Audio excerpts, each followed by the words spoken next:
Elle vivait avec un prophète. Mais son cœur appartenait aux ténèbres.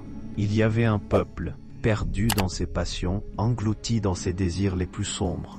Un peuple qui avait oublié toute pudeur, toute décence, toute lumière. Allah envoya à ce peuple un prophète, Lut, un homme juste, un homme sincère. Il les appela, il les avertit, il pleura pour eux. Mais leur réponse fut le mépris, la moquerie et la corruption. Et parmi ce peuple, se trouvait une femme. Elle vivait sous le toit du prophète. Elle partageait son quotidien. Elle connaissait la vérité, elle voyait les signes, elle entendait les rappels.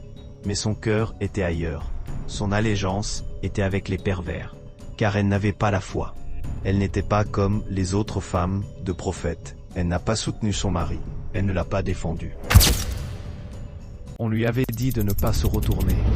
Sa curiosité lui coûta la vie. Elle trahissait, pas par adultère, non, mais par complicité, par intention.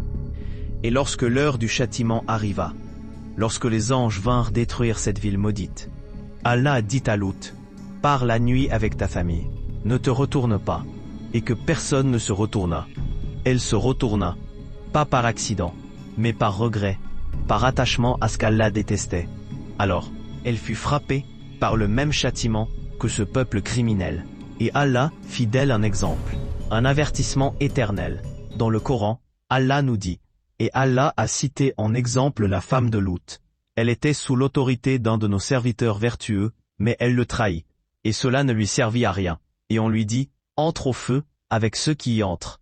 Sourate At-Tahrim, 66-10.